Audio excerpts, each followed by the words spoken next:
Writing updates చూసుకున్నట్లయితే కాసేపట్లో CM Revanth Reddy Bhupalpally జిల్లాకు చేరుకుంటున్నారు. రేగొండ మండలం కొడవటంచ గ్రామంలోని లక్ష్మీ నరసింహస్వామి ఆలయాన్ని సందర్శించనున్నారు. ఇక దేవాలయంలో 12,15,00,000తో నూతనంగా నిర్మించిన ఆలయాన్ని సీఎం రేవంత్ ప్రారంభించనున్నారు. ఇక ఆ తర్వాత చెల్పూరులో నిర్వహించనున్నటువంటి ప్రజాపాలన ప్రగతి బాట బహిరంగ సభలో పాల్గొంటున్నారు. ప్రగతి నివేదిక బహిరంగ సభలో సీఎం రేవంత్ రెడ్డి పలు అభివృద్ధి పనులకు శంకుస్థాపన చేయనున్నారు. నంద్యాల జిల్లా వెలుగోడు బ్యాలెన్సింగ్ రిజర్వాయర్ సమీపంలో చిరుతపులి సంచారం కలకలం రేపింది. ఇక వెలుగోడు వివిఆర్ పంప్ హౌస్ సమీపంలో నెమలిని చిరుత వేటాడుతుండగా మత్స్యకారుడు సెల్ ఫోన్లో అయితే దృశ్యాలను రికార్డు చేశాడు. ఇక చిరుత దగ్గర వచ్చిన సమయంలో గాలిలోకి ఎగిరి నెమలి ప్రాణాలు దక్కించుకుంది. ఇక సోషల్ మీడియాలో చిరుత వేటకు సంబంధించిన దృశ్యాలు వైరల్ గా మారాయి. ఈ నెల 2న జరిగినటువంటి ఈ ఘటన ఆలస్యంగా వెలుగులోకి వచ్చింది. చిరుత సంచారంతో స్థానిక మత్స్యకారులు ప్రజలు భయాందోళనకు గురవుతున్నారు. నంద్యాల జిల్లా వెలుగోడు బ్యాలెన్సింగ్ రిజర్వాయర్ సమీపంలో చిరుతపులి సంచారం కలకలం రేగింది. వెలుగోడు వివిఆర్ పంప్ హౌస్ సమీపంలో నెమలిని చిరుత వెంటాడుతూ అయితేగా మత్స్యకారుడైతే సెల్ ఫోన్ లో దృశ్యాలను రికార్డు చేశారు. చిరుత దగ్గర వచ్చిన సమయంలో గాల్లోకి ఎగిరి నెమలి ప్రాణాలు దక్కించుకుంది. సోషల్ మీడియాలో చిరుత వేటకు సంబంధించిన దృశ్యాలు వైరల్ గా మారాయి. ఇక ఈ నెల 22న జరిగినటువంటి ఈ ఘటన ఆలస్యంగా వెలుగులోకి వచ్చింది. చిరుత సంచారంతో స్థానిక మత్స్యకారులు ప్రజలు భయాందోళనకు గురవుతున్నారు.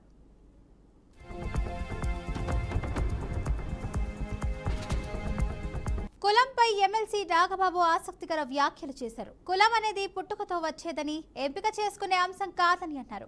మనం ఎక్కడ పుట్టాలో నిర్ణయించుకోలేం, కానీ ఎలా బ్రతకాలో మాత్రం నిర్ణయించుకోగలమని చెప్పారు.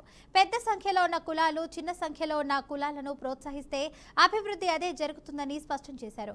అందుకనే ఏపీలోని కాపులు పెద్దన్న పాత్ర పోషించాలని డిప్యూటీ సీఎం పవన్ కళ్యాణ్ అన్నారని నాగబాబు గుర్తు చేశారు.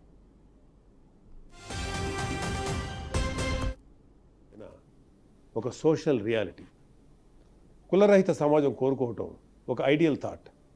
అది చాలా ఉన్నతమైన ఆలోచన.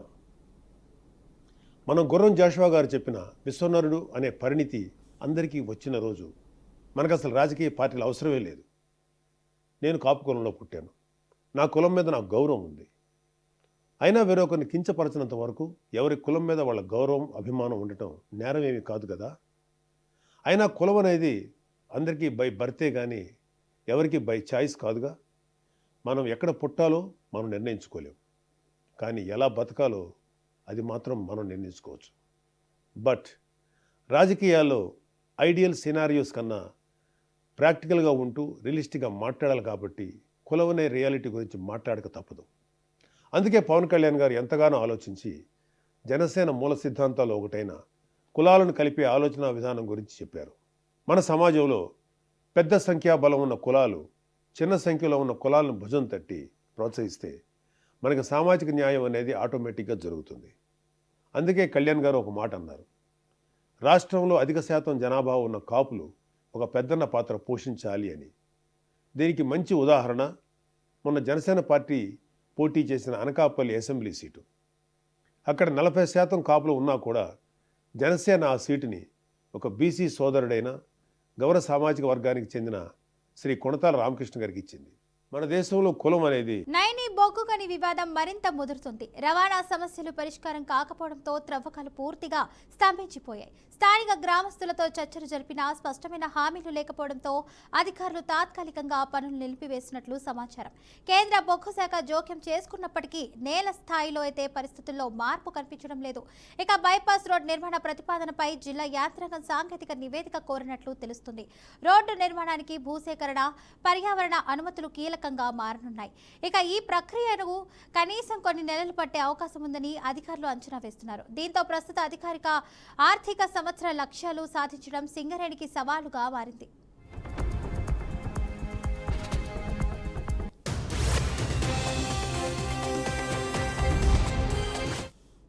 ఇక తమిళనాడు టాంజన్కో ఒప్పందంపై కూడా ఒత్తిడి పెరుగుతోంది. ఇక ఒప్పంద నిబంధనల ప్రకారం సరఫరా ఆలస్యమైతే జరిమానా విధించే అవకాశాలను ఆ సంస్థ పరిశీలిస్తున్నట్లు సమాచారం. ప్రత్యామ్నాయంగా తెలంగాణ గనుల నుంచి బొగ్గు తరలింపు తాత్కాలిక ఉపశమనం మాత్రమేనని విద్యుత్ రంగ నిపుణులు అభిప్రాయపడుతున్నారు. రాజకీయ కోణం కూడా ఈ వివాదంలో కీలకంగా మారింది. స్థానిక నేతల మధ్య విభేదాలు పరిష్కారం కాకపోతే సమస్య మరింత పొడిగించే ప్రమాదం ఉందని అధికారులు ఆందోళన వ్యక్తం చేస్తున్నారు. త్వరలో కేంద్ర ప్రతినిధి బృందం ఒడిశాకు జిల్లాకు వెళ్లి ప్రత్యక్షంగా పరిస్థితి సమీక్షించే అవకాశం ఉందని వర్గాలు చెబుతున్నాయి. నెల్లూరు జిల్లాలో పొగాకుకు బ్యారన్ అగ్నికి ఆహుతైంది. ఇక కరిగిరి మండలం కృష్ణారెడ్డిపాలెం గ్రామంలో శనివారం ఈ ఘటన జరిగింది. బాధిత రైతు తోకల నాగమ్మకు చెందినటువంటి బ్యారన్లో క్యూరింగ్ కోసం ఉంచినటువంటి సుమారు 1700 పొగాకు కర్రలు పూర్తిగా దగ్ధమయ్యాయి. ఇక క్యూరింగ్ సమయంలో ప్రమాదవశాత్తు ఆకు రాలిపడడంతో మంటలు వ్యాపించినట్లు స్థానికులు తెలిపారు. అగ్ని ప్రమాదంలో సుమారు 8 లక్షల రూపాయల నష్టం వాటిల్లినట్లు రైతులు అయితే వాపోయారు. ఇక సమాచారం అందుకున్న అగ్నిమాపక సిబ్బంది ఘటనా స్థలానికి చేరుకుని మంటలను అదుపులోకి తెచ్చారు. ఇక భారీ నష్టం వాటిల్లడంతో ప్రభుత్వం ఆర్థిక సహాయం అందించాలని బాధిత రైతు కోరారు.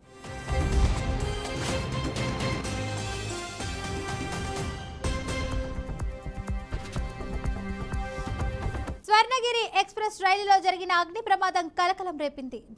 రాజస్థాన్లోని జైసల్మేర్ జిల్లాలో జేతాచందన్ రైల్వే స్టేషన్ సమీపంలో ఇవాళ ఉదయం ఈ ఘటన జరిగింది. ఢిల్లీ నుంచి వస్తున్న స్వర్ణగిరి ఎక్స్ప్రెస్ రైలు చందన్ రైల్వే స్టేషన్ వద్ద కదులుతున్న సమయంలో ఓ కోచ్ కింద అకస్మాత్తుగా అయితే మంటలు చెలరేగాయి. ఇక రైలు నుంచి పొగలు ఎగసిపట్టం గమనించిన ప్రయాణికులు భయాందోళనకు అయితే గురయ్యారు. వెంటనే అప్రమత్తమైన లోకో పైలట్ రైలును నిలిపివేశారు. అదృష్టవశాత్తు ఈ ఘటనలో అయితే ఎటువంటి ప్రాణ నష్టం జరగలేదు. ఇక ప్రయాణికులందరినీ అయితే రైల్వే సిబ్బంది సురక్షితంగా బయటకు తెచ్చారు. అగ్ని ప్రమాదానికి గల కారణాలపై దర్యాప్తు చేపడుతున్నట్లు రైల్వే అధికారులు తెలిపారు. మలేషియాలో రెండో రోజు ప్రధాని మోడీ పర్యటిస్తున్నారు. మలేషియాలో కీలక రంగాల్లో ఒప్పందాలు ఎంఓయూలపై ఇరు దేశాల ప్రధానులు సంతకాలు అయితే చేశారు. ఇక గతేడాది ఏషియన్ శిఖరాగ్ర సమావేశానికి రాలేకపోయానని మోడీ అన్నారు. ఇక తన స్నేహితుడి కోసం వీలైనంత త్వరగా మలేషియా వస్తానని చెప్పినట్లే వచ్చారని ప్రధాని మోడీ చెప్పారు.